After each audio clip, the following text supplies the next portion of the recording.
Welcome to the John Freakin' Muir Pod. Lace up those boots and sling on the pack for a romp through trails, short and long. With your host and Renaissance man, Doc. It's time to embrace the suck.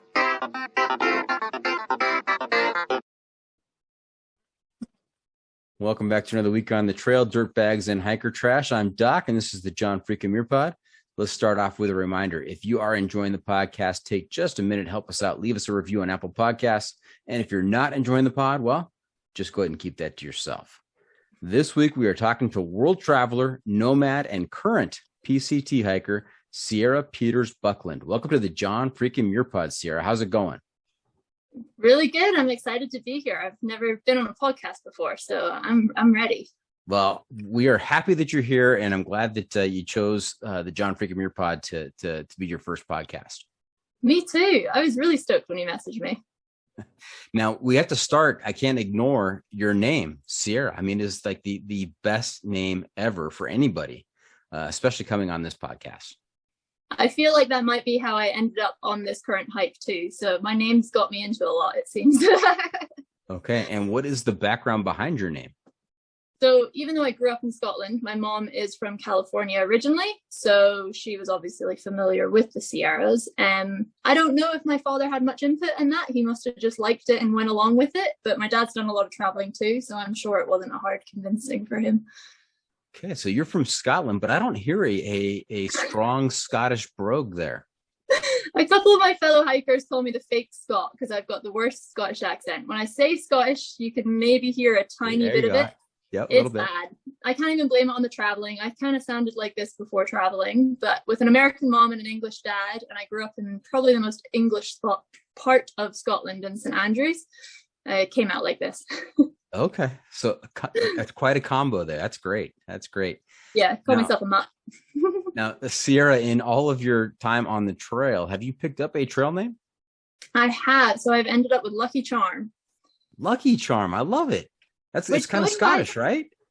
Yeah, well, actually, I think it's more Irish, but I mean, Irish, I've got fair skin, I'm almost redhead, and I've got the curls, so I mean, the leprechaun thing isn't far off, and it is after the cereal, so. You look like you're straight out of Outlander. Oh, I lost your audio. I can't hear you. Oh, no. Oh, there you go. Can you hear me?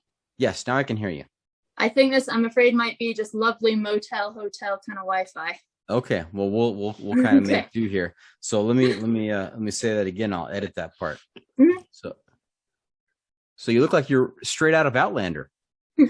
I wish I was straight out of Outlander. So yeah, I'd be quite happy to coincide with Jamie, I think. But I actually never watched Outlander until working. It was on an American cruise ship, and every single person on that boat asked me if I'd watched Outlander.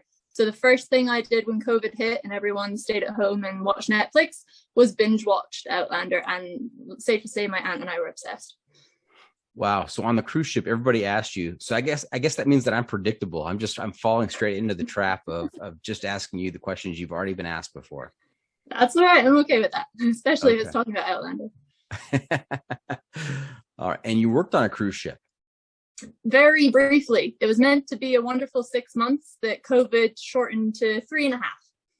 Okay. All right. And I think we're going to get to that story a little bit later. So we'll save a little bit of information on that. Hey, Lucky Charm. Is it Lucky Charm or Lucky Charms?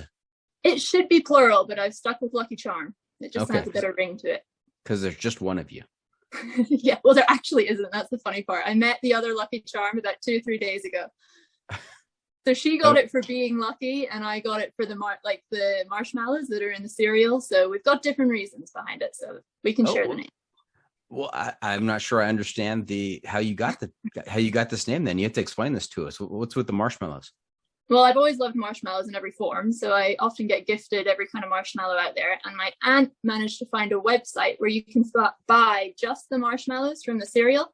So I think a lot of people think I'm crazy enough to pick out all the marshmallows from the cereal. I did not go to that level, but my aunt ordered a huge bag. So for most of the desert, I have carried the marshmallows from Lucky Charms. Yeah, if you had picked all of those out of how many countless boxes of Lucky Charms, that would be a bit obsessive. I'd have some serious concerns. I mean, as a kid, I borderlined that, but yeah, that's too time consuming for now. And are those really marshmallows? I don't know. That crunchy level is definitely one of the fellas. I let him try them, and he almost jumped out of his skin because he thought it was like eating chalk. And he can't even sit next to me when I eat them. Not my problem. I get to eat more. So Yes, the crunch factor would lead me to believe that they may call them marshmallows, but unless there's some kind of special treatment to them, if they started off as a marshmallow and then there's some kind of treatment that converted them to their Lucky Charms state, well, maybe, but I'm not sure they're marshmallows. We'll go with that. That's okay. Yeah. I mean, I think we do worse things to food out here on the trail. So, you know what? Whatever they do, it works for me. Okay. Hey, Lucky Charm, have you had a chance to listen to the podcast before? Yeah, as soon as you messaged me, I started listening to some of the episodes, which was really good fun. You actually were the first podcast I started listening to on trail. I had not deliberately been holding off, but I was just surprisingly didn't feel the need for music or podcasts or anything yet. And I think you messaged me about a day before getting my first blisters. And those blisters sent me right into needing something else to focus on. And so that's when I started listening. You just needed the right podcast to listen to. Oh, yeah. Yeah. You guys were talking, like one of the episodes, I have a bad memory, so I don't remember who it was, but you were talking about van life, and I'm excited to hear or talk anything about van life. So that was fun. Okay. So you have a bad memory. This could be an interesting episode then. Oh, dear. Yeah. It's got me in trouble a few times, so don't take advantage. All right. Hey, I only ask because I want to make sure that you are aware of a segment towards the end of the episode called the Pro Tip Insight of the Week, where I will turn to you and I'll ask you to share some trail wisdom with our listeners to make their next outdoor experience even better. So don't be surprised when we get there. I'm scared because I talk too much, and I'm scared I'm going to use them up before I get there. So I'm trying to keep one back there. So we'll see how we do. That's right. Because throughout the episode, I mean, we're going to talk about a whole bunch of stuff, and you're going to drop all kinds of trail wisdom, I'm sure, all kinds of useful, interesting stuff for our listeners, but you will be on the hook at the end. So make sure you hold at least one back. I've got to use that memory of mine. Okay. Got it. Okay. The Must Bring Gear Review. Okay, that's Half Calf reminding us of our next segment, the Must Bring Gear Review, sponsored by the ultralight backpacking gear company 6 Moon Designs. And here's how it works. If you were to let a stranger pack your bag with pretty much generic gear for a multi-day hike, what is the one specific piece of gear you would insist on being packed? And if you've got a particular brand for that specific piece of gear, even better. So Lucky Charm, what is your must-bring piece of gear? So I think I found a way to cheat the system on this question a little bit, because I'm going to try and incorporate a couple pieces into one term. So I'm going to say I call it my sun suit. And that means my means of covering all my skin. The only part that I do not have covered is this little bit of my face, my nose, my cheeks, and my chin. And that's because I cannot carry enough sunscreen that I would need to have skin exposed. So I have, starting from the bottom, I wear the Darn Tough socks. I ended up opting for Lululemon leggings, and leggings seem to be a controversial topic. I am not usually one to drop $100 on a pair of leggings, but those leggings have made me so happy on trail that I have zero regrets about that. And then I go for I never know if I say the brand right, but the Arc'teryx. Can you correct me on that? No, that sounds close enough for me. Yeah, that'll do. There's a Y and an X in there. It gets all complicated. So I'll go with that. It's taken me about 500 miles to remember the name, but they're sun hoodie. I'm bright orange in their sun hoodie. And then I have full finger sun gloves, some cheap brand on Amazon, the hat, the hood up, and yeah, just enough to see and breathe, and we're good. Yeah, if you are listening to this podcast, go ahead and hit the pause button. Tune into the YouTube version of this, and you'll see that Lucky Charm has some fair skin, much like Claire on Outlander. She's got the red hair and the fair skin, and so you need to take advantage of whatever you can to keep that skin protected. Oh yeah, absolutely. And I don't know, maybe it's my own theory, but I swear wearing clothes, and I thought I'd be miserable wearing leggings and a long top. I swear I stay cooler and don't sweat as much, so I don't have to carry as much water. And that goes a long way in the desert. Absolutely. And I'm with you. I'm also fair skinned, fair haired. And I get tired of putting on the sunscreen on the legs, the lower legs, the arms. the back of your neck. And so I discovered the sun hoodie. I've got some great hiking pants. And by covering everything up, it helps me in the morning and throughout the day, not having to stop and lather up all that sunscreen. You don't have to carry as much sunscreen. Absolutely. And for me, it's actually the mind game, because if I know that I have skin showing, I then get paranoid that I need to reapply. And then I start thinking 10 minutes after putting it on, do I need to reapply again? But I don't want to rub more dust in. I don't want to get dirty. No, it's not a fun time. So I just cover it all up and I'm happy. You don't have to worry about those weird tan lines either. Well, or weird burn lines. So that's weird. I've actually got the reverse tan. So you know how most hikers got the tan legs and the white feet? So I'm actually developing like a tan sock, because I take my socks and shoes off on my breaks, and that just little bit of exposure, even though I'm in the shade to sun, has burnt my feet a couple of times. So I actually have tan feet and white legs, which is the reverse of everyone else out here. Got some brown feet and white legs. That's a good combo. Maybe brown's an exaggeration. Very slightly golden, slightly red. There's bright red and less red, I guess. Exactly. Yeah. Okay. All right. It's the hiking poll. All right. Let's talk about the hiking poll. Hiking poll. By the way, it's POLL, not POLE. It's a survey, a 7-question survey. And it's to help me rate you on the sanity scale, with 100 being completely sane and 1 being completely bonkers. And really, I've changed this up a little bit. So I'm not sure that you've heard the new hiking poll. This is the one part. This is the one part of the episode where you have no idea what's coming. This is fun. Okay, cool. Got 7 questions. That was the only part I was prepared for. So you're going to mix that all up. Let's go. I'm mixing it all up. We're going to talk about, some of the big philosophical questions of our age. And I'm going to see which side you fall on. And this is not even related to hiking, actually. It's just everyday life that's going to help me. It's going to help me decide, how sane you are. Because out here in the hiking community, I feel relatively sane. In normal life, I don't. So these questions might screw up my score. Okay. And now that's an interesting point, because long trail through hikers, there's an automatic 20-point deduction.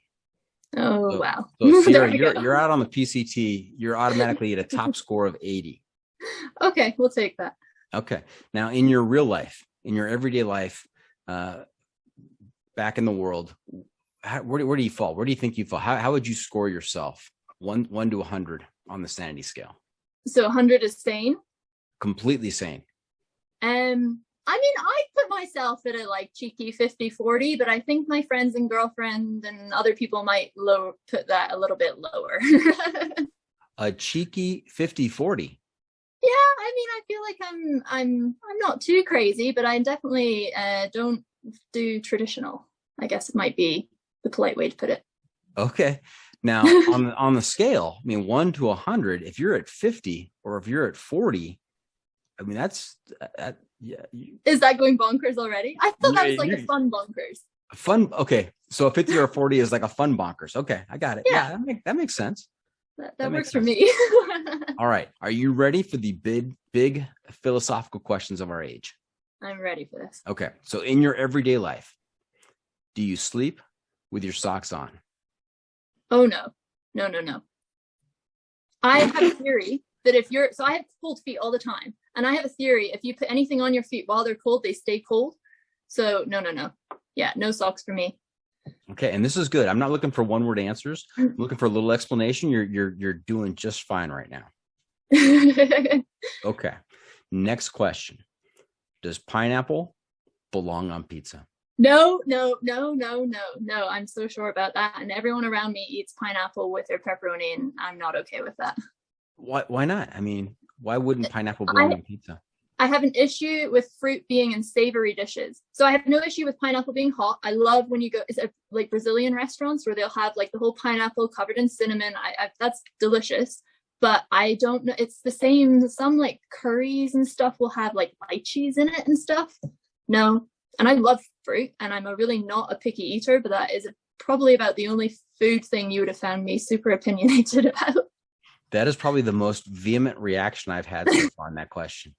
It's funny because it came up in Wrightwood. So my aunt and her partner came up and they love pineapple on their pizza. And she's the one who like adopted me through the whole COVID time when I got stuck in America. We'll go into that later. Mm-hmm. And then they love pineapple on their pizza. And normally I'm just so easy-ozy with food options and I just go with whatever anyone wants. But I'll still eat it, but the pineapple comes off and goes on their slices.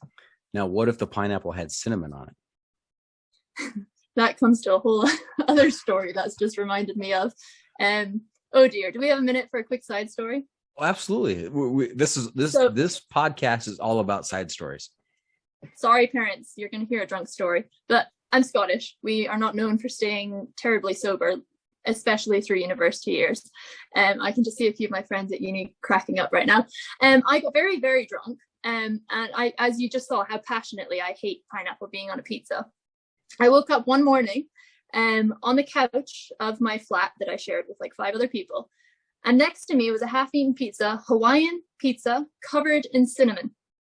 You couldn't have asked a question more specific to this story. And I wake up, minimal memory.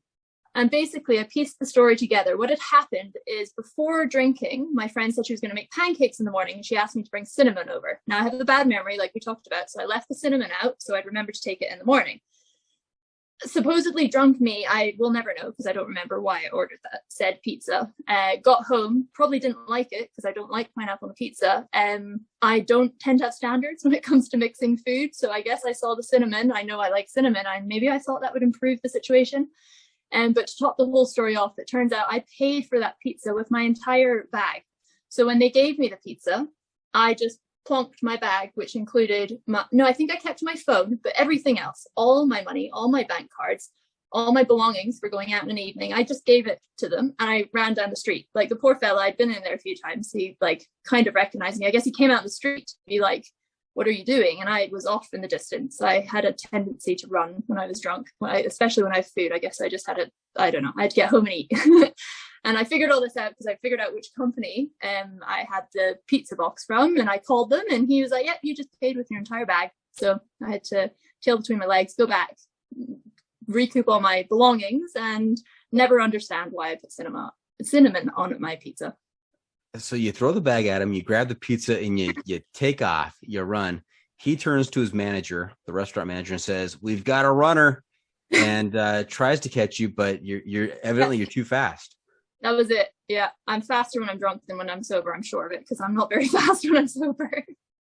Imagine the possible trail names you could have picked up if this had happened on the trail. I'm sure. My mind is just reeling right now with all kinds of possibilities. Yeah. University version of myself could have got a few names, I'm sure. I think I've caught my bonkers level was down at like 10, 20, I think at uni. I think I've mentally come up just developed. A little bit. Yeah. Okay. All right. And what was the drink of choice in uni? Oh, I was the cranberry vodka drinker. Oh. After the wine. That was once I was out. I've been dedicated to wine since I started drinking, I think. Okay, so just to clarify, was the wine, so you'd consume wine and then have the cranberry vodka, or earlier in your uni career it was wine and then later in your uni career it was cranberry vodka?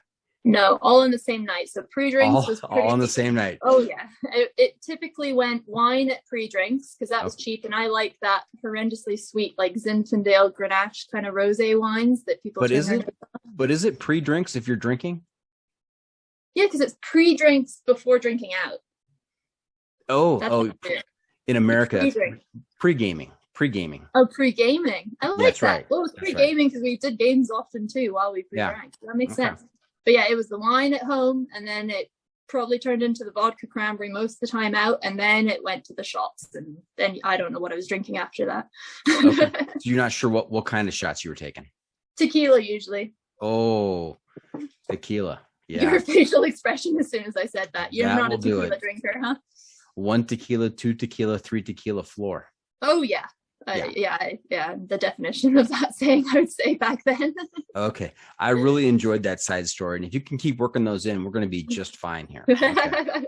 Back to the poll, hiking poll. Next question. Big philosophical question of our age. Ready for it. Do you roll your toilet paper over or under? Oh, over. Over. And I'm that person when it's under, I turn it around if it's easy to do.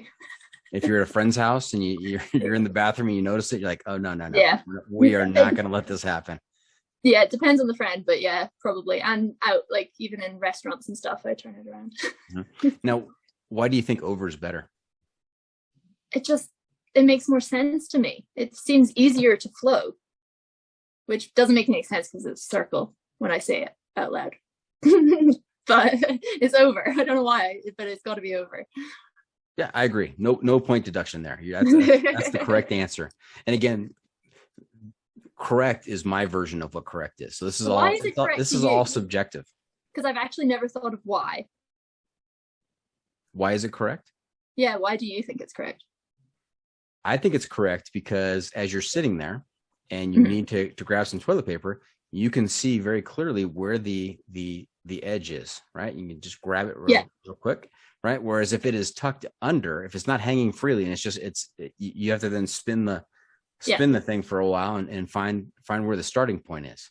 This is true. It's just visually more appealing. I'm a visual person. Okay. I mean, if there's an emergency going on, I mean, here in Southern California, if there's an earthquake and I got to get out of there quick. I mean, I can't spend time rolling around on the paper trying to find out where the leading edge is. I'm not used to earthquakes, so I guess, I didn't think that one through. Now I'm glad I know.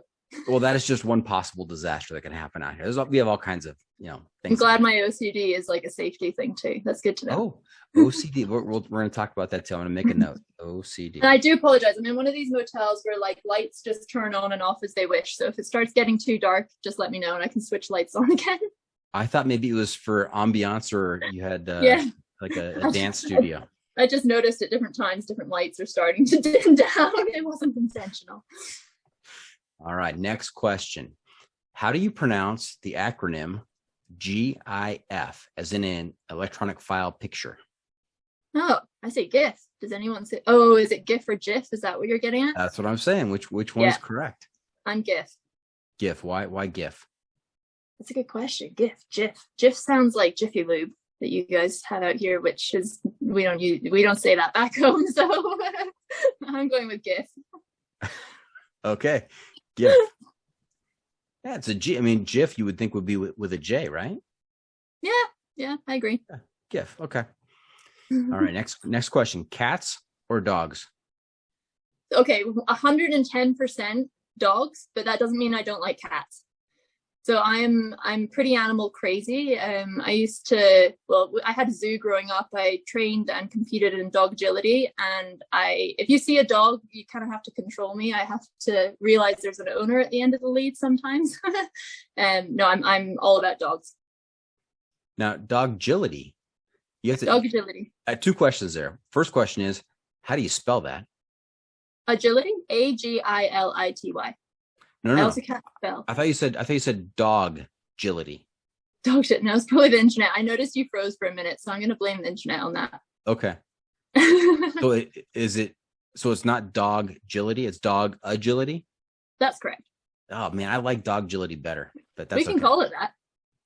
I thought we just coined a new term, dog-gility. I wish. Yeah. Okay. And tell us what dog-gility is all about. So I think most people by now have probably seen it on TV or something. We have a big show back home called Crufts where they compete with it as well. But it's where, where dogs go over jumps, over the seesaw, through hoops, through tunnels, all that jazz. For several years when I was younger, I volunteered at a kennels, and one of the ladies I worked with decided with her dog that they were going to go along to an agility session. I just joined her just for fun of it. And a few years later, I was competing in it, decided I didn't want to keep competing, and I actually wanted to teach. And I don't know how many years, maybe about 8 years, I taught agility. And who's working harder out there, the trainer or the dog? The dog's working harder and the trainer makes more mistakes. There's a saying they used to use that was, what was it? Great dog shame about the handler. Because as you start, it is definitely the dog learning probably more, but the dog learns pretty fast. And then once the dog knows each piece of equipment, it's up to you to get them from each, to get the sequence right. So I would say that the dog's got to rely on the human, and that's not easy. Great dog, shame about the handler. I've heard that used in context of my podcast. Great podcast. Shame about the interviewer. Oh, Shame about the host. I could get my dog to get off the couch and go to the food bowl. That was the extent of his dog-gility. I'm sure it didn't take many turns to get that one going. He's a fast learner, very fast. What kind of dog do you have? I had a dog. We lost him last year. He was a rescue dog from the pound. His name was Peter, and we did one of those genetic tests, and he was 3/4 miniature Doberman and 1/4 mixed terrier. I didn't even know a miniature Doberman existed. That's kind of cool. Yeah. One of my dogs was a mixed Doberman, was one of the ones, but big Doberman. Definitely nothing miniature about him. Yeah, Mrs. Doc grew up with 2 full-size Dobermans, and I remember we started dating when we were 16, and she was driving. I was in the passenger seat. She pulled into her backyard, and these huge Dobermans are barking and jumping around the car, and she's like, "Come on, get out!" And I'm like, "I'm not getting out of the car. Are you kidding me?" But they turned out to be the 2 biggest they're softies. They were great. So Clyde and Sheena. Yep. Oh, cute. Yeah, that's the hardest thing for me about traveling is not having a dog. That's difficult, but one day. Okay, 2 more questions. You ready, Lucky Charm? Oh yeah. Okay. Do you use the Oxford comma? Okay, I'm from the UK, so I feel like I should know what that means, but I don't know what that means. Oxford's in the name, right? Yeah. So in this sentence, another way to ask this is, in this sentence, how many commas would you use?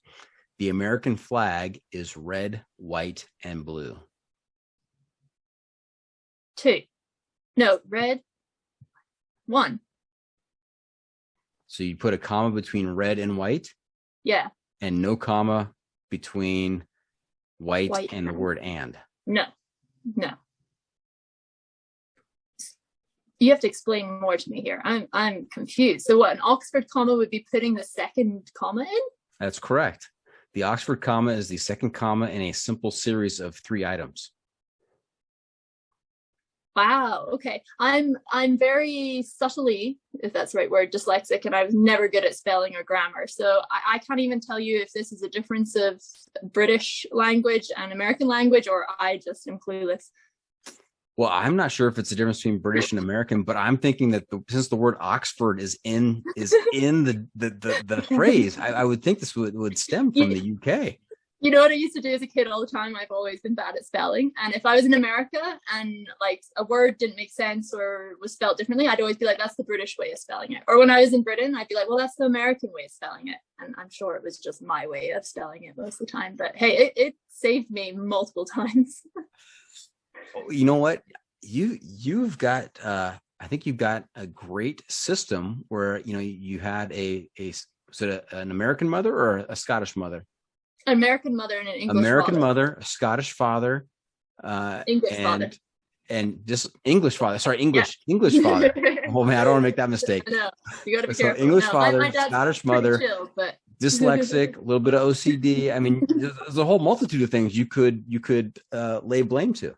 Then you wonder why I'm not at the top end of the sane chart. All right, last question. Is a hot dog a sandwich? No. I've never thought about that, but no, it's a hot dog. Because if I order a sandwich, I wouldn't get a hot dog. Right? You've never thought about this. No. I think about this daily.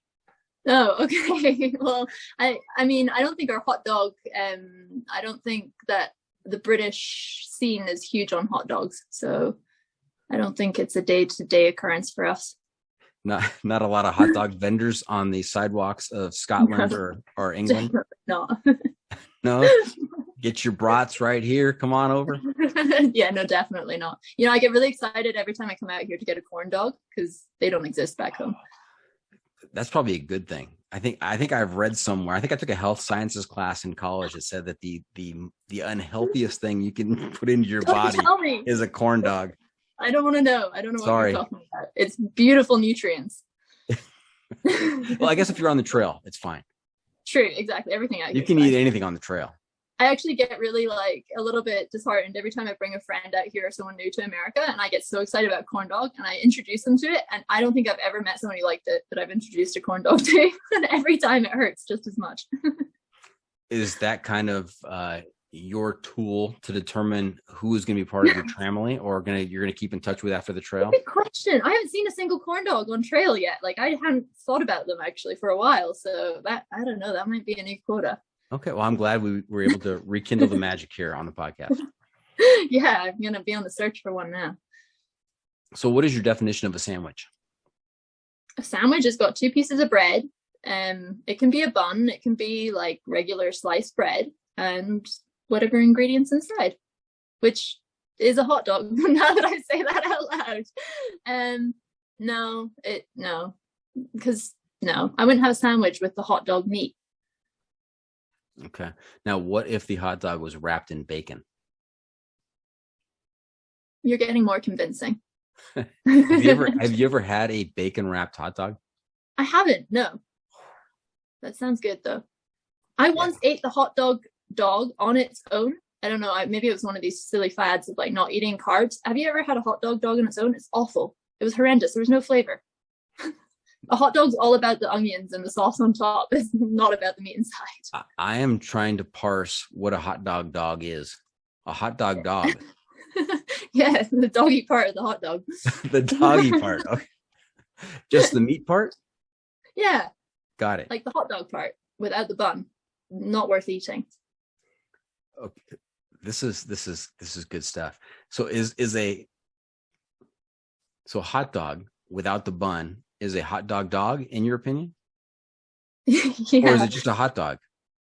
You know when you get that thing where you say a word too many times and it doesn't sound like English anymore? It's starting to happen. All right. Hey, let me do some quick math here. We're going to tally up the score. Got to carry the 4. Going to divide by root 5. We're going to multiply by pi, and we're going to factor in the air pressure from your van's tires.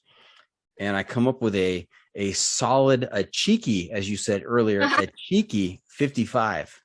Woo-hoo! Awesome. Excited about that score? I'm on the same side of like crazy. Just on the same side. Fun. Nice. Okay. All right. Hey, before we get too far down the trail, let's back up a little bit. We would love to hear about your background, where you grew up, what kinds of activities you did as a kid, and how you got involved in the thru hiking cult. Whew. Okay, so as I said, born and bred Scotland, and where to start? So I lived permanently in Scotland all the way through education to university. As far as the hiking side of things, my father's always been, both of my parents have been outdoorsy. So my mom, when she was younger, was like a docent actually out here in California at one of the parks. And my dad, he works with statistics and animal populations. So he's always out in all sorts of cool places, counting animal populations. And he also has a passion for hiking and more recently photography, like wildlife photography. And so when I was younger, my dad and I would particularly do quite a lot of hiking. So, which I think now my dad maybe wonders or wishes he hadn't got me into hiking so much now that it's landed me here. But he was always taking me out. Like I remember even just like Sunday afternoons, we'd often go for a walk and then it would be like a lunch in a cafe. And then as I got a little bit older, we went on a couple of longer distance hikes around the UK. And sports wise, other than that, like I always played sports through school, a lot of hockey, lacrosse, a little bit of athletics. And then as I went to university, they didn't have a lacrosse team.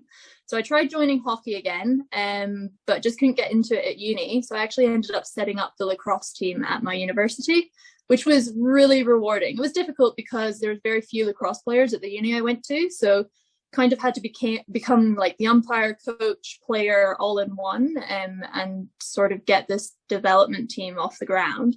But it was awesome. But I think because of that and desperation through needing numbers to prove myself, I became kind of known as the crazy lacrosse girl at uni, which I was okay with. And so that was kind of my passion through uni. I think I know I put more effort into that lacrosse club than I did in my degree probably. So yeah, I was always kind of involved in sports, but then I really I'll do a day hike in my travels, but when you listen to the hiking I've done, it seems like I'm not accomplished, but like I've done hiking. It seems like I should be on a through hike. But honestly, when I started this hike, I felt like a fake hiker. I felt like a novice. I did not feel like the kind of person who's prepared for this kind of a hike. And the people around me were not convinced either. They knew I was like crazy enough to give it a go. They did not probably think that I had the skill sets to say that I should be out here. But we're pulling it off. We're doing all right. Fantastic. You covered a lot of ground right there. I've got some follow-up questions. Sure. Okay. Number one, your dad's job.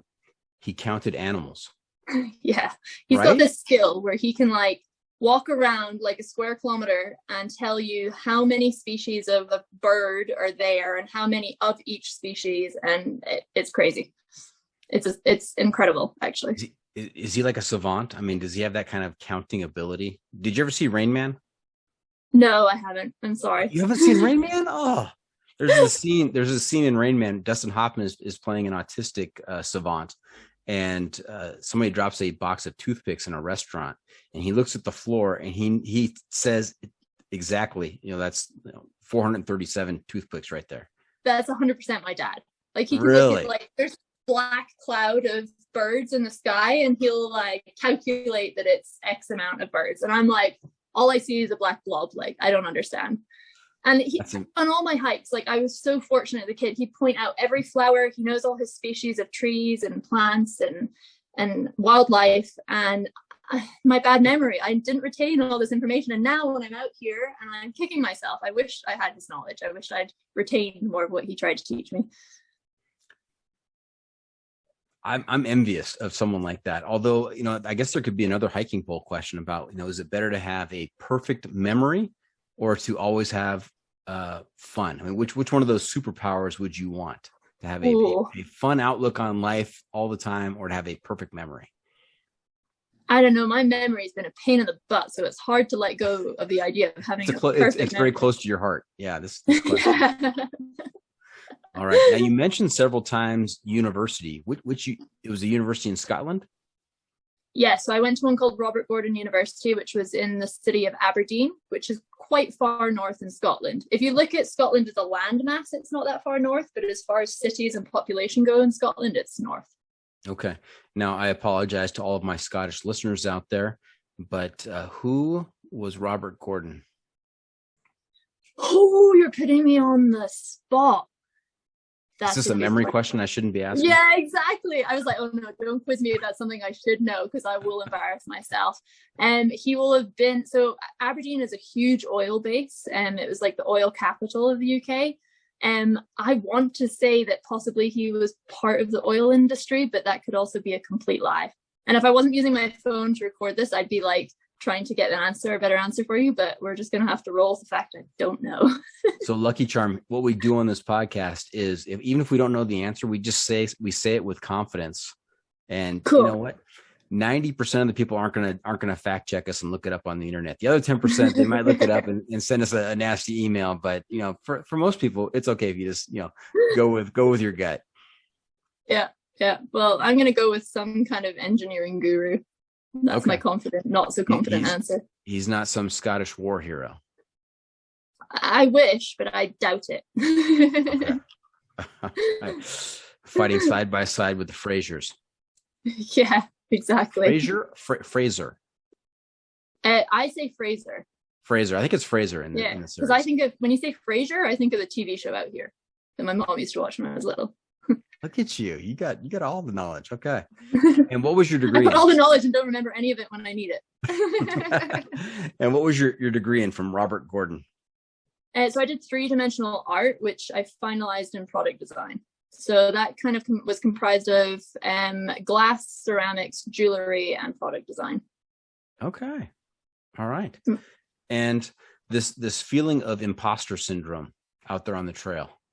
I think a lot of us experience that even though we spent a lot of time out there, if we're trying some new endeavor, some bigger endeavor, we feel like we're faking it. And also, like, I didn't have any of my gear, so I had a pair of shoes and socks, and that was it. So I ordered everything to San Diego. I picked it up from my aunt's house, and I started the trail like 5 days later. So I was like that new kid with all the shiny gear that hadn't been broken in yet, that was probably a liability on trail. So it didn't help with my imposter feeling. Now, Lucky Charm, I've talked to some people on this podcast who their first experience, the first time ever putting on a pack, not that pack, but a pack, the first time putting on a loaded pack was at the start of the 2,200 mile Appalachian Trail. Oof, okay, yeah, I'm not quite that bad. So I had done, so actually my long distance hiking with my dad, I didn't have a heavy pack because we would stay in B&Bs and stuff like that. But I did do, I don't know if you've ever heard of Duke of Edinburgh, but it's a course that's run in the UK for kids when they're at school to experience like orienteering and camping and hiking. And we had to carry all our stuff for the longest would be a period of 4 days. So I definitely had a pack on before, but this was all when kind of someone else was in charge and overseeing the situation. And I learned a lot then, but I was a lot younger. So this was like the first time as an adult putting on a pack and getting myself into this sort of stuff. Got it. Silly me. I thought the Duke of Edinburgh was Prince Philip. Yeah, so it's because of him that exists, that scheme exists. So I got to meet him before, sadly, he popped his clogs. Before he what? Popped his clogs. Popped his clogs? Well, I would say that's a British saying, but we certainly don't wear clogs. So does that come from Denmark? I don't know. Popped his clogs. That's what you say when someone passes. That's great. Popped his clogs. Okay. All right.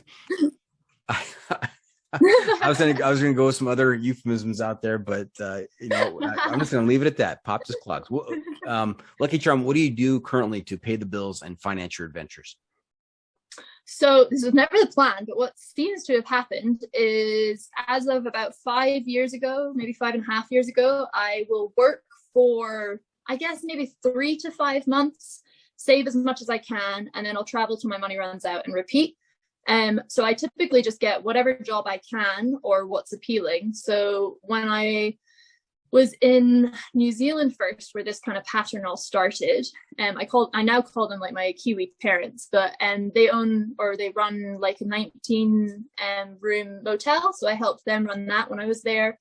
And then in Australia, I worked in a lodge as a receptionist. I also then worked briefly on a construction site. That was the new experience over in Perth, Western Australia. And then I was on the ship briefly. And then when I lost my job from there, the next one was renting surfboards on the beach in Oceanside in California. And that transitioned into a sports job or sports shop job when the surf season was over. And then went back to Scotland, worked in a restaurant for a wee while right next to Edinburgh Castle. And then now I'm here. Wow, that is quite a varied collection of jobs. Yeah, when people ask me what I do, I'm like, whatever will take me, basically, is the short answer. Now, what I want to know is your dad, at a glance, able to count how many jobs you've had? Oh, yeah, and probably he wishes that it was a lower number, but yeah, he would. All right. Hey, we're going to take a quick break, and then we're going to come back, and we're going to hear about some of your adventures. So stay tuned. We'll be right back. And welcome back. We are talking to Lucky Charm, who is did we establish where you're calling from right now? I don't think we did. I'm currently in Tehachapi, so I think that's mile 566. I should know that. We're going to go with that. 566. Confidence is key. Say it with confidence. Tehachapi, lovely little town. Prison. There's a federal prison in Tehachapi. We actually got really lucky, and a local picked us up when we were waiting for a shuttle to get from the trail into town. And yeah, he decided to tell us that on the way in. So that was cool. Don't take a wrong turn. Yeah. Shouldn't pick up hitchhikers in this area, but he picked us up. Yeah, this episode all came together pretty quickly. I mean, we had messaged back and forth via email and social media, and I knew you were out on the trail, and you just so happened that you're going to be in town taking a zero. Found that out yesterday, and we scheduled this, and here we are. So thank you. I was grateful you could do that because I'm not a planner. So when I was trying to think logistics ahead, I was like, no, we're just going to have to go for spontaneity here. Spontaneity. There's a time and a place for spontaneity. This is true. More so than less, but yeah. All right. Hey, Lucky Charm, in the first segment, you mentioned a lot of different places that you've been, that you've had the chance to travel to. How did you end up in New Zealand and Australia? I guess this seems to be such a common story with travel, but I did the whole, had a really bad breakup, and went through a couple of traumatic things, didn't know what I was doing with life. And when I was younger, I was fortunate enough to go out to New Zealand, and it had always been in the back of my head that I'd like to go to New Zealand again, because I'd only seen the North Island and I'd heard that the South was even better. So I honestly don't remember the thought process or the process of booking a ticket, but I decided that I was going to go to California for the summer with my mom, spend a bit of time seeing family, and then I was going to go, I think it was meant to be about a 2-month holiday in New Zealand. So I go out to New Zealand and I just fall in love with everything that happened out there. The travel aspect, the people I met, the freedom, the views, and living out of a backpack. And long story short, like I never turned around and was like, okay, I'm going to stay here a year. I just kept delaying coming home because I was like, I don't know what I'm going home for. I didn't know what career I wanted to do. I didn't know what direction my life was going in. So I was like, why am I rushing home to something I don't know that what I want to do when I'm having such a good time out here? So I just kept saying, my poor parents, I was like, just one more month. And that turned into a year. So I ended up probably I worked down in a place called Wanaka, which is like my home away from home now. It's got a very special place in my heart. Wanaka in the South Island. I worked there for maybe 6 months of the year and traveled about 6 months of the year. And I just am obsessed with New Zealand. I could talk about it all day long. And then I was actually meant to have a layover in Australia before going to a friend's wedding in America. So I was going to stay there. It was a long layover. I think it was going to be about a month or something, maybe 2 months. And then I was going to go to this wedding. So I decided to do a East Coast road trip down through Uluru, through the outback, and then fly out of Melbourne to the wedding. Now we're in Uluru and my dear friend calls me, poor thing, in tears. And I find out the wedding isn't going ahead anymore. So that was obviously devastating news. And I didn't really realize how much I had made my plans around her wedding. And so kind of last minute, I'm like, well, now I have freedom to stay here longer. And that proceeded. So I'd obviously already done the East Coast, come down through the outback, went to Melbourne. I then had time to go to Tasmania. So I went over there, decided to work in Tasmania for about 7 weeks and travel. And I ended up being in Australia for a total of 15 months. So after Tasmania, I flew back to Melbourne. I did the South Coast all along through Adelaide, all the way out to Western Australia, which is where I lived and worked for about 4 or 5 months in Perth. I then finished the road trip and kept on going up the West Coast as far north as Darwin. And that kind of completed the road trip. I went back to Perth and lived there a little bit more, and that finished Australia. So I ended up being there a total of 15 months. Wow. You know what I pulled out of that story, Lucky Charm, is that what a great thing that wedding got canceled. Is that what you're saying? Well, yes, now, because she's now married to another lovely fellow who I think is great for her. So yes, actually, I can say that now. At the time, that felt like a bad thing to say. But no, now I can agree. So, all right. I mean, what a great region of the world to explore. I'm very jealous. I've always wanted to head down that way and see Australia and New Zealand. And I had a chance to talk to Tip Tap, Elena Osborne, who did the PCT. She is from New Zealand, and it was great talking to her. And she also did the TA in New Zealand, and so just hearing about those experiences, just incredible. Yeah, I am obsessed with both, like all my experiences and just the land of New Zealand and Australia. And so many people, like, this is what I keep trying to tell people about, is these working holiday visas. So that's how I had access to those countries and was able to afford the travel. Is for anyone, it depends what nationality you're from, but up until the age of 30, you're entitled to a year or 2 years of a working holiday visa, is what it's called. So that gives you the opportunity to work and earn money, to have money to do the travel. And that's how I was able to do all that. Because a lot of people, I think, look at my travels and think I had a load of savings before going and that I never worked and I just had fun. And I had a lot of fun, but I worked too. And that's how I was able to do it for such a long period of time. Well, with the trail name Lucky Charm, I mean, people just assume that you're from a trust fund. So yeah. And no, I'm very fortunate to have parents that I'm sure would bail me out if they needed to, but my parents are very much like, you go work for what you need. So no, I'm careful with my money. I save hard, and I play hard too. So I skimp where I need to so I can do things like diving and all the other fun stuff that costs. My parents told us growing up that we got one phone call from jail. We got one get out of jail Yeah. call.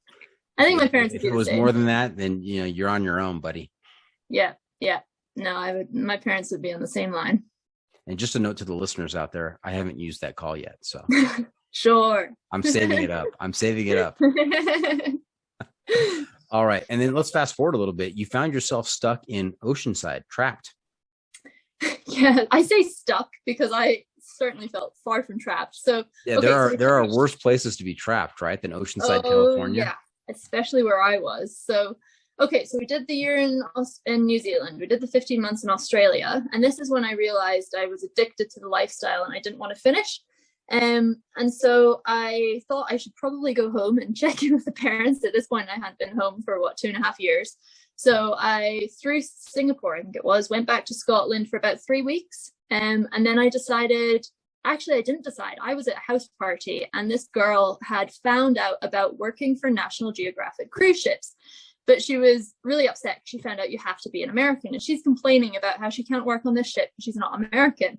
In my ears, I'm like trying to look out for the next cool job. And I'm like, ooh, because I have an American passport as well. So this poor girl, probably about 4 weeks later, I had the job that she wanted to have. And I flew out to America. And within a couple of weeks, it was the National Geographic Quest ship. I'd never had an interest in working on cruise ships, but the National Geographic ones are a lot smaller. Like we had a maximum, I think it was 200 passengers. And we just go to more remote areas. And they're obviously trying to introduce the people that are on these kind of cruises to the wildlife and the conservation projects that they're doing and everything. So it's just different. It's not like these cruise ships with like a circus on it and stuff like that. So way more up my alley. And I was really enjoying it. I mean, the work's not glamorous, but the perks were pretty decent. And then this little thing called COVID came along and we got 72 hours notice we're going to lose our jobs. And we got 24 hours notice that we had to give them an airport to fly to. And I'd asked if I could possibly, so at this point I was dating my girlfriend who was still in Australia. So I kind of asked if I could either fly to Australia or fly to Scotland because I'm not, even though I have the American passport, I'm not from there. It took them 24 hours to tell me no. So by this point I had 12 hours to give them an answer. And so I call her my non-biological aunt. It's my mom's high school friend. And I knew she lived in San Diego. And I messaged her and I'm like, okay, so I will be landing in San Diego in about a day's time. If you're able to pick me up, that's really awesome. If you can't, no worries, I'll figure it out. And then the ship cut off the internet. So I wasn't even sure if she was going to be able to get me, I think until I got Wi-Fi when I was on my layover in Texas or something. And the angel that she is, she of course was there. She picked me up. And what we thought was just going to be a few weeks of me waiting for COVID to pass and I'd get back on the ship again, turned into me living with her for, I think it was a year. So that's how I ended up in Oceanside. Wow. And you found out about this job at a house party. Yep. And I felt really bad. I messaged my friend who I knew the girl and told her, I was like, I don't know if you want to tell her, but it feels like rubbing it in her face. But I also want to tell her thank you for telling me about the job because I didn't even know about it until she had said she wanted it but couldn't have it. I felt a bit mean. Nice. And how do you have an American passport? So because my mom's American, and I think back in the day, so I'm 29 years ago, I guess it was easier to get an American passport if your parent is an American. So even though I was born, I thought your mom was Scottish. No, my mom's from California. Oh, I am so confused. Yeah, I really botched this. Yeah, that's why I am Scottish, but that's why I also feel fake Scottish because my dad's from England, my mom's from California. She did the docent work on the park in one of the recreation areas out here and stuff. But I grew up in Scotland.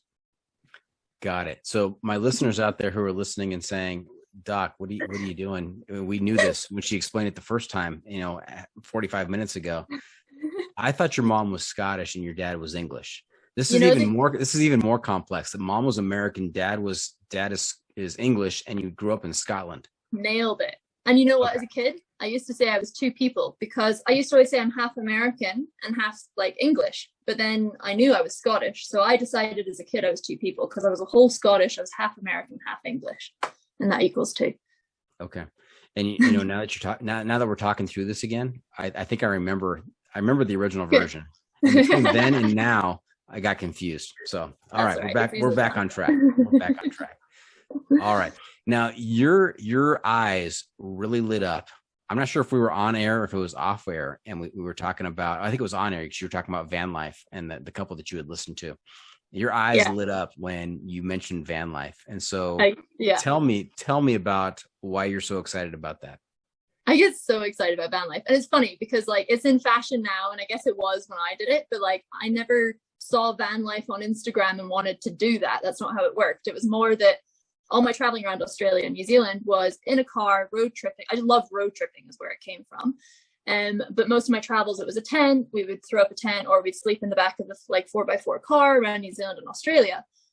So what happened is my girlfriend and I, through COVID, we got separated for about 15 months, which is a heck of a long time. So we had decided, because we had been forced to stop over COVID, we actually had a little bit more money. I usually travel super budget, so this was kind of luxurious to me. And I just said, like, I want to do the road trip thing, but let's get something that's comfortable to be in. So that kind of made sense. A van, it had a bit more space, like could kind of have a bit of a kitchen in it rather than just the stove you haul out of the car, and don't want to just have to repack everything and make your bed every night. That gets a bit tedious. And we were planning this road trip for 5 months. So that was the main reason to kind of want to go for comfort. So that's really how the van life thing came around. We had originally planned through COVID to start traveling South America, and we just got really frustrated that we couldn't plan that because obviously things went south through COVID. But as things opened up again and felt safer and the parks were opening up, we knew we could plan a trip in America. And at this point, it looked safe, it felt reasonable, and we knew we could just start planning something and plan to see each other again.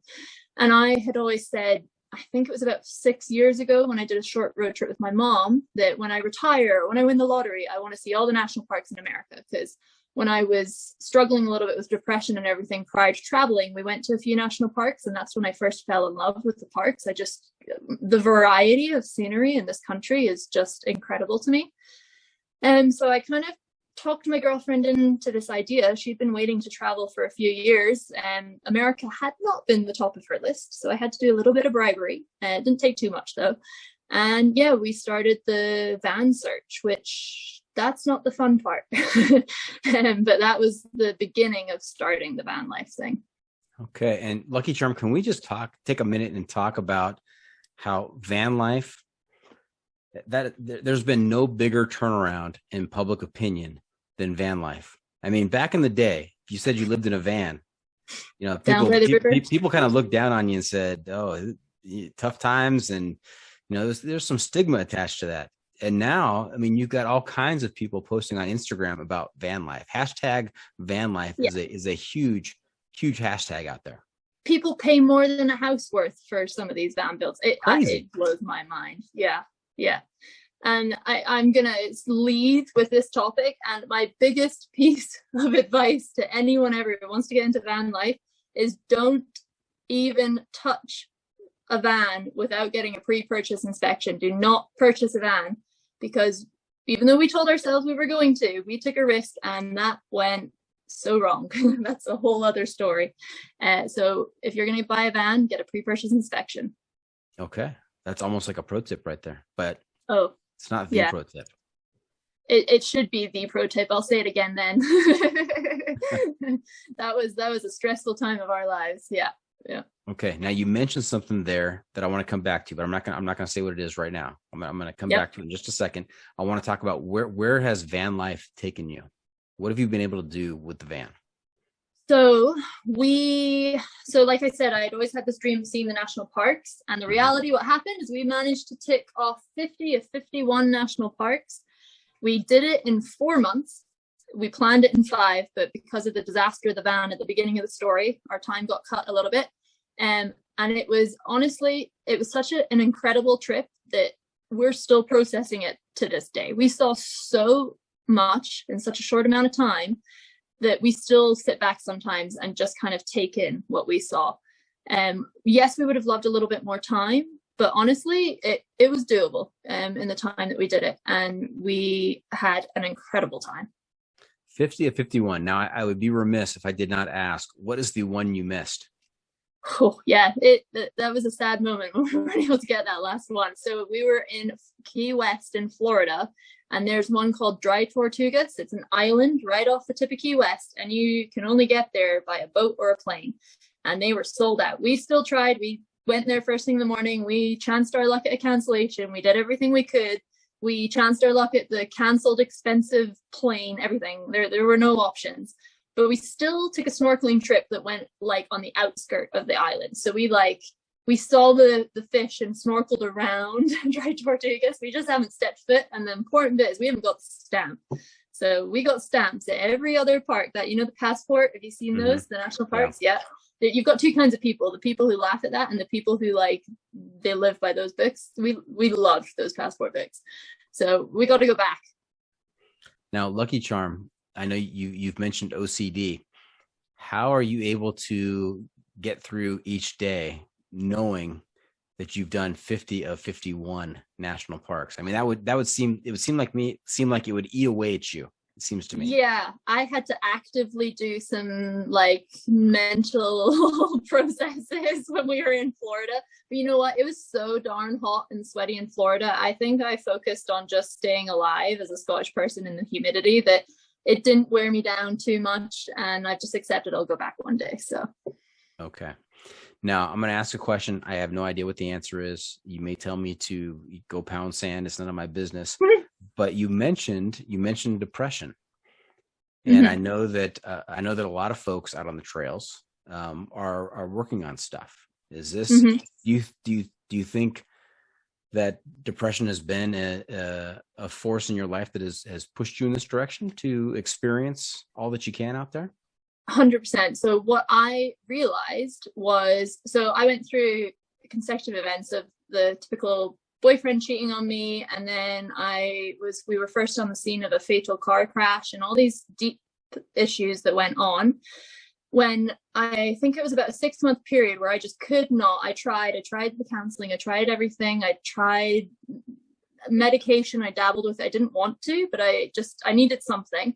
And it wasn't until my mom and I went to California that summer and I stepped foot. I still remember the moment that I was on the rim of Bryce Canyon. And when we were on that road trip, I didn't look at pictures before going to places. And I still remember the spot I was stood on. We went back there on our road trip this last year again, and it still makes me emotional. But I remember being stood there. I remember watching the little chipmunks run around, and I remember watching the sun go down. And that was the first moment I realized what pure joy was to me. And ever since, I've chased good views. I really say that scenery, gives me goosebumps. It's crazy, but scenery is my medication. I weaned myself off the medication on that road trip. I've never felt like going back on it seriously again. And I think that's how I've ended up in this traveling lifestyle, is because scenery just makes me so happy. And that's why where I lived in New Zealand in Wanaka, I was right on a lake, and that view just, it did me wonders. I really top up my happiness levels by being outdoors with good views. You're chasing that high. Absolutely. Yeah. That you had in Bryce Canyon. Yep. Wow. I just got goosebumps. That's a fantastic story. Yeah, and for someone with a bad memory, I remember it real well. Crystal clear. Yeah.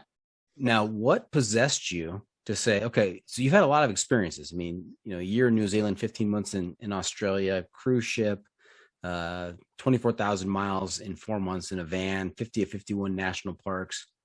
How do you make the jump from that kind of experience, that kind of travel experience, to, hey, I'm going to hike from Mexico to Canada on the Pacific Crest Trail? What caused that? It's funny. So I had a friend, my typical stories, I had a friend who did it. So a girl that I met when I was living in Wanaka, shout out to Treya, she did it in 2019. And I remember when she did it, she'd send me voice notes and I could hear her footsteps in the back. And that's what put it on my radar. And I remember thinking, I want to do that one day. That sounds cool. And so it was kind of back in my mind on the bucket list. Now then COVID hits and I got really comfortable at being at home, sitting down, not doing a whole lot. And I still clearly remember, oh my gosh, I can't believe I almost got myself into something like that. Yes, I like being outdoors, but I'm not that outdoorsy. I don't want to have to set a tent up every night. I don't have to cook on a stove every night. That's a lot of miles. That sounds almost awful. And I remember thinking, oh my gosh, thank goodness that was a close call. And then when we were on our road trip, we went through Crater Lake, and I remember seeing a guy who, now I know he was a thru hiker, but I wondered if he was at the time, because you get used to the gear now, you know who's who. And I remember that kind of struck the like, but that looks kind of cool. Like, that's a cool idea again. And honestly, the selling point for me was we drove past the Sierras. Now, I'm named after the Sierras, and I just saw them and I was like, I need to hike those. I need to experience the Sierras if I'm named after them. And they give me this, you know how I said how important a good view is to me. It gave me that warm, fuzzy feeling. And I was like, if I'm going to hike the Sierras, I might as well just do the PCT. But when I had that thought process, my girlfriend and I had done 15 months of long distance. She flew to America. We'd only been together maybe 4 or 5 months again. I don't want to turn around and be like, hey, so I'm going to go walkies again for 6 months. Like, so I kind of kept it to myself. I internalized it. I thought I'll just plan for future time, maybe a few years from now.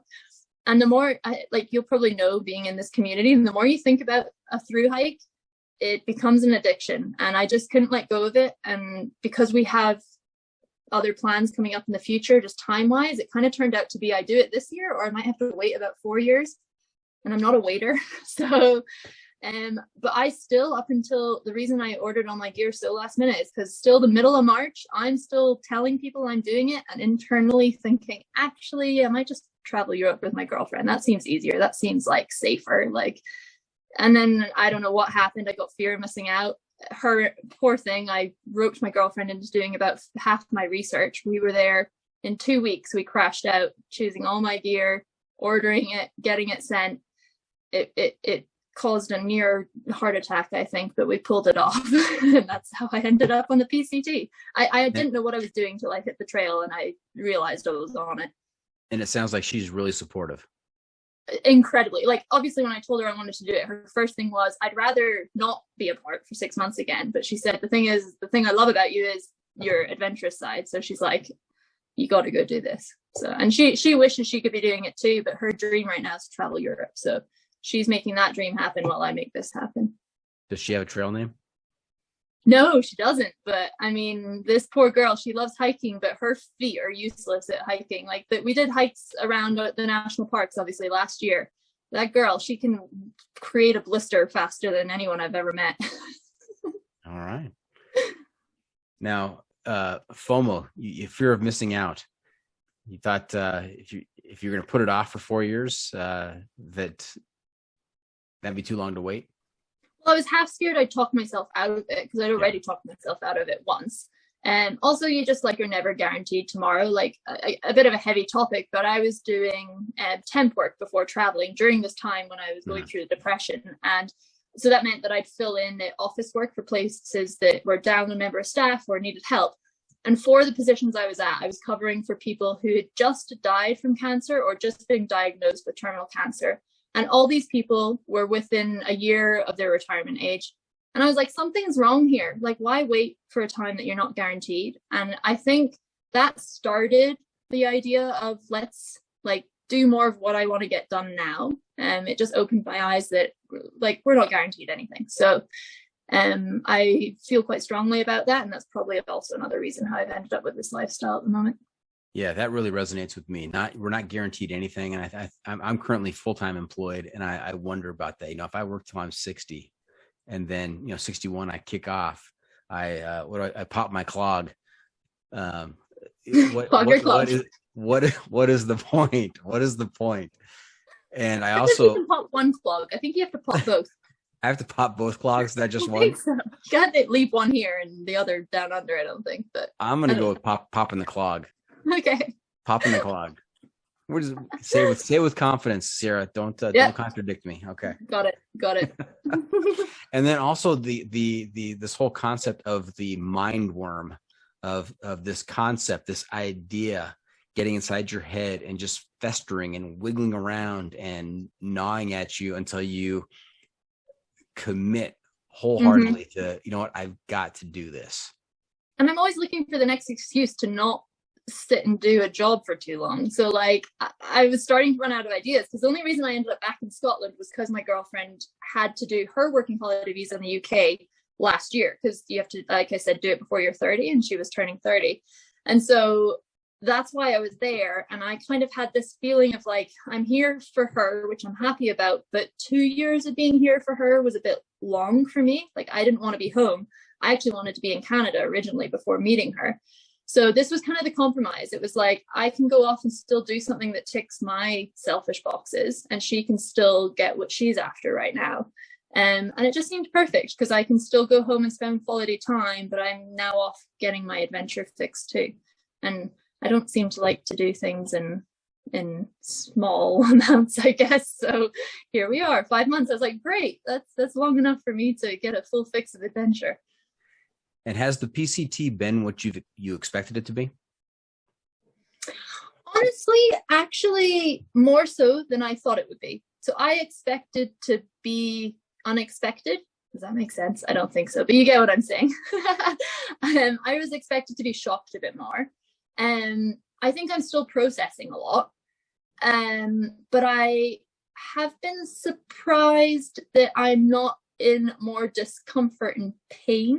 Now, that doesn't mean I've not been in pain. I've had the horrible blisters. I've limped, I've looked a mess, I've struggled with stuff, but I really thought I'd be much more of a broken human. And it's more just like, I'm amazed at the human body. Like, you can feel so broken one day and then you wake up the next day and a bit of stretching and movement and you're kind of back to being in rhythm. And that surprised me. The people, like everyone talks about, like the cool characters that you meet, it's just the exposure you have. Like, the people are how I expected them to be, but it's the quantity of interactions you have, which I love. Like, I thrive off that. Every time you have a lunch break, you're like meeting a new person, or you're meeting someone that you've met a couple of days ago. And that really is fun. And I'm enjoying that probably more than I thought I would. I think everyone says that the social side, it'll be fine when you're out here. It's easier than you think. And the people are definitely what I wanted them to be, but it's kind of hard because when you're hiking, to find someone who wants to go the same speed as you, wants to do the same mileage as you, and then wants to spend the same amount of time in towns, I haven't found that as easy as I thought I would, to find a group of people. And it's so hard because every time there's people you want to be around, but then for different reasons, you've got to go different paces. And that's an ongoing work in progress. Like right now, I'm hiking with people I really want to head out tomorrow, but it's looking like I might have to take one more day off. And it's an ongoing work to stay on top of that kind of social side. Okay. What has been your favorite part so far? Oh, and do you mean section of trail? Section of trail or moment, aspect? Your interpretation. You know, my favorite thing is, especially when Pacific Crest Trail. Why did I not realize that meant hiking on a crest so much? After about 5 days of going up and down, I was like, I get it. Now it's the Pacific Crest Trail. Crests aren't built on like low level. Oh my gosh, we go up and down so much. It's in the name, just like the Oxford comma. I don't know why. Why did I not realize that in all my research? They do that. They turn it into PCT, so you don't realize how much cresting there is. Anyway, but what does make it so rewarding is when you are on a mountaintop, or you're dying in the heat, dying of being out of breath, and you turn around and you look at a mountain way off in the distance. And right now I'm thinking about, we were coming up to Wrightwood. We turn around, we sit down on a hairpin turn, we're having a break. And someone goes in the distance, like talks about a mountain way off the distance. You're like, I wonder if that's San Jacinto. And I'm like, nah, we were there just a few days ago. It can't be. Turned out it was. And I was like, my 2 legs got me from that summit to where I am right now, just in X amount of days. And that blew my mind. Because if you were to plonk me in that spot, not having hiked, and said, hike over there, I tell you, not a chance, I'll die. Like that seems impossible. And so just being aware of what the body's able to achieve when you're out here, and just hiking along, knowing your whole house is on your back and everything you need to survive, it's such an empowering feeling. Like I haven't experienced that before. So that's probably my most favorite thing so far. That is one of the coolest things about long distance hiking, is being able to turn back at the end of a day, or at the end of looking back from the ground you've covered the last couple of days and saying, I went from there to here on my own 2 feet. That's it's pretty amazing. And like, parts will absolutely be hard, but the overall picture, it wasn't that hard. Like, you're okay and you're still walking, and it's crazy cool. Okay. Now, Lucky Charm, this has been such a fun interview. I have to get a commitment from you right now that you're going to come back on the podcast when you're done with the PCT, the Pacific Crest Trail, and tell us how the rest of the trip went. Absolutely, because I'm not yet gone through what I'm hoping to be my favorite bit, the Sierras. That's how I ended up here. So we've got to talk about that once I've gone through it. Definitely need to talk about the Sierras. Okay, so you're on the hook for another episode, and our listeners will be happy to hear that. I'm down. Okay. Hey, I've got an impromptu top 5 list for you. Okay. Yeah, you've rattled off quite a few different occupations. And so I just want to know, what are your top 5 favorite jobs that you've held? What are the job? Just give me the job titles. Okay. Well, a few of them have been the same. So you know what? I didn't expect this, but waitressing might have to go up at number 1 because the physical aspect of it, along with the people you meet, I thrived off that. I really loved it. And I think it trained me for this hike without having to go to the gym every day, the amount of steps I was doing. I loved doing reception work, like at the motel that I was working at in New Zealand, because I essentially got to promote the area I was in, and I just loved it. So that just felt so natural. It didn't feel like a job. I'm trying to think what to fill in. The construction work maybe after that, just because it was so different, and like plonk me in amongst a load of Aussie construction like men, and there was like 4 other girls when I first started. That was weird and wacky in its own way. And then the cruise ship, because of the exposure, but the work itself was a little bit average. And then we're going to put any like of the kind of more office work down at the bottom, because I don't like sitting all day. So that's going to go last. Okay. That was a great top 5. All right. Hey, Lucky Charm, you know where we are? Oh, yes. I remembered something. The pro tip insight of the week. That's right, Half Calf. We're at that time of the episode where Lucky Charm is going to share some trail wisdom with our listeners to make their next outdoor experience even better. I hope you held something in reserve, Lucky Charm. I love how like Half Calf kind of does go a little bit Aussie there, doesn't she? Yeah, just wait. I mean, there's more to come from her, and you know, she is 100% American. She's 100% Southern Californian. And when I asked her to get involved, yeah, I asked her to get involved and help me out with maybe doing some transitions, some intros. She loves trying to talk in what she thinks is an English accent. I'm not sure. And in fact, I talked to who was I talking to just the other day? He was from Wales. Oh yeah. Yeah, Sean Owen from Wales. We talked to him, and I asked him his opinion of her accent, and he says that's not from anywhere around here. Yeah, I agree. I also have to ask, and I'm sorry, maybe you've covered this in another episode, but I haven't heard it yet. Why is she called Half Calf? Oh, that's a good question. So her freshman year of high school, her last day of school, she got out, and we went on a hike, a local hike. And of course, I've been doing hikes all the time, trying to get her out to do some hikes. It's kind of a stretch, but we got her out. And so she and I are hiking, and we've got Peter with us. We're walking Peter, and we're doing this trail, and there's a lot of uphill. And of course, she's pulling up behind, and she's like, "Dad, your calves are just ripped." And she goes, "Your trail name should be Calf Master."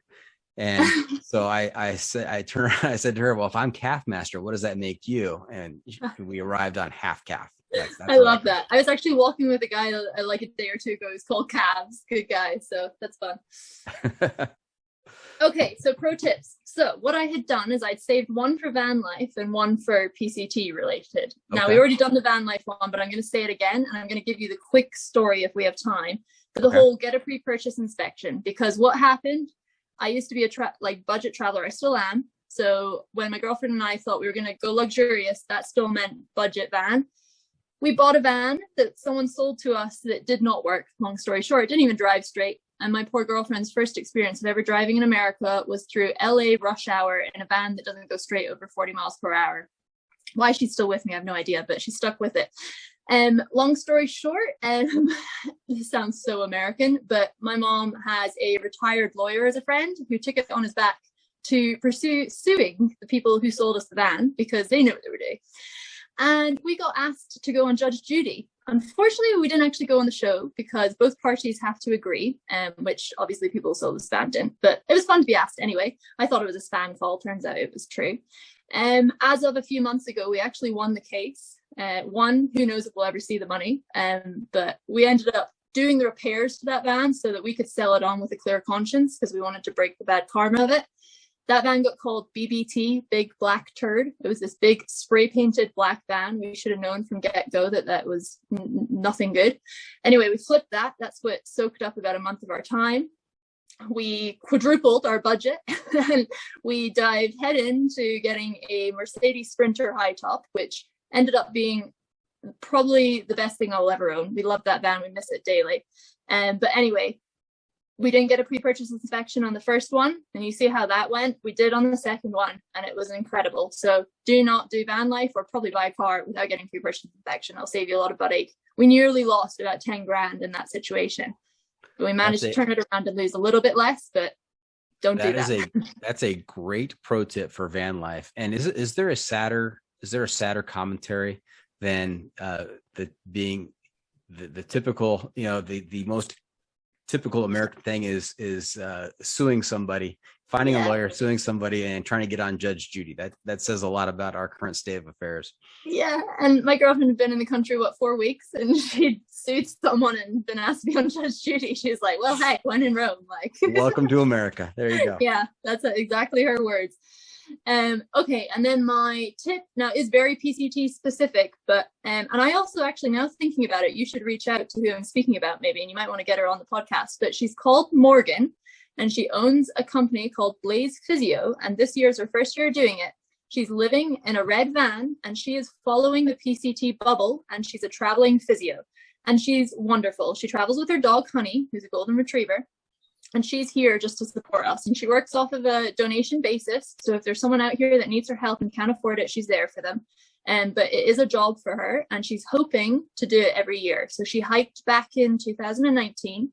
She's just an awfully lovely woman in general. And she also has a dog, like that helps. It's probably the best therapy of it all. And she's here. She's got the knowledge. She's got the skills. I actually saw her earlier today. And so I recommend anyone planning to hike the PCT, you save her number in your phone, you follow her on, and we've got her on Far Out and also Instagram and all that good stuff. And she's just such a good contact to have, because if you get yourself in a pickle, she can turn up in her van if she's in that bubble, or she'll do Zoom calls as well to figure out people's problems. And it just, like she says, sometimes all people need is peace of mind. And sometimes they need a lot more, and she's there to do both of those. So it's really cool having her as a contact this year on the trail. Okay. That is fantastic. Got 2 for 1 right there. Yeah. All right. So there you have it. That's it. This episode is just about in the books. Hope our listeners enjoyed our time with Lucky Charm. Want to thank her for joining us this week. Lucky Charm, how can our listeners keep up with you on social media, and where can they find updates on your latest adventures? So definitely Instagram's the best place, and it's just Sierra PB. So Sierra like the mountains, and then PB like peanut butter. Easy enough to remember. Yeah. I'm trying to do the whole blogging thing on the trek, which I think is where you found me in the first place, but I've only got 1 post up yet. And I'm working at doing more, but the brain energy out here is lacking compared. That's one of the things I didn't expect. Is I thought I'd have more time to write and chill. Oh no. Not so much. Yeah. All right. Hey, remember to check out the pod on social media as well. We're on Facebook, YouTube, Instagram, Twitter, and TikTok. And if you have comments or clips you want to share, you can send it to me at johnfreakinmuir@gmail.com. The Adventure Media Recommendation. Okay. Lucky Charm, I'm also looking to you to share a recommendation for a book, a movie, documentary, or some kind of adventure media out there to keep our listeners connected to the trail. Call us our adventure media recommendation. What do you have for us? So this is where I admit that I'm not a reader, and I don't watch TV at all really anymore, and I don't have great movie knowledge, so I'm really useless at this. And what's really funny, you brought Outlander up before. When I first read the notes, I was like, I wonder if I should talk about Outlander, because that can introduce people to Scotland, but it's not really relevant to adventuring. So all I've really got for you is the van life community, or people who want to do more camping. I really recommend following it's a lady on Instagram. She's Divine on the Road. But she also has some podcasts and a website where she's documented a lot of the really good BLM campsites, which while you're trying to get outdoors, if you don't want to spend a lot of money on camping, she's got an interactive map there where you can zoom in and check out. She's got notes about each individual campsite. And on our road trip, I think we spent, I might get this wrong, but I think it was about $130 each on accommodation, and that's 4 months on the road because we used BLM land, like camping spots. Wow. So that if you can camp for free, you can go so much further on your travels. So I really think she's great. She's called Sydney, and her handle's Divine on the Road, and she does also have a podcast. So if you're looking for anything van life related, she also travels with dogs. She's really good at putting out information that you need to know, and she's good at documenting the free campsites. You keep pitching those dogs pretty hard. They've got a dog. That's got to be a good person to talk to. Yeah, absolutely. Like if someone has a dog, I instantly like them. Okay. What have we not asked you? All right. And before we wrap things up, we've got one more segment for you called What Have I Not Asked You That You're Dying to Tell Us About? So this is where I should tell you about why I was so excited when you messaged me, is because, so John Muir, he was actually born in Scotland in a place called Dunbar. And that's where my ex is from. And I spent a little bit of time like living with his parents sometimes. So that's the first connection. He's also born on the 21st of April. The year's a little bit different, but same as my birthday. He founded the Sierra Club. I'm called Sierra. And I'm like beyond obsessed with the national parks. I sometimes feel like a walking advertisement, like when I'm in other countries about the national parks in America, because I'm just so like amazed with how good they are. So I just feel like there's some connection with me and John Muir. I don't know what it is yet, but there's got to be something in there. That's too many parallels. Yeah, this interview was meant to happen. Exactly. Yeah, when you messaged me, I was like, yes, perfect. All right. Hey, that's a wrap from the John Freaking Muir studio. Any shout outs to friends and family, Lucky Charm? Well, hands down has to go to my girlfriend, because I wouldn't be on this trail, or I might be on this trail, but I probably wouldn't have any gear. So if it weren't for her and her like dedication to my passion, like, oh my gosh, I don't know where I'd be. So absolutely to Ness. And then my parents for just supporting me when I'm sure it's hard being a parent, having a kid wanting to do something this bonkers. I give it to them for supporting me regardless. And then to my non-biological aunt and her partner Todd, she's met me twice on trail so far. She supplies me with the Lucky Charm marshmallows, so I couldn't miss her. You've got a solid support group there. I really do, yeah, and it makes it, oh my gosh, so much easier. Okay. Hey, thank you for tuning in. Always remember, the trail is the trail. It doesn't care if you want to go downhill. It doesn't care if it's almost dark and you're looking for a campsite. It doesn't even care if the pineapple and cinnamon pizza in your pack is getting cold. The trail is the trail. Embrace the suck. Love it.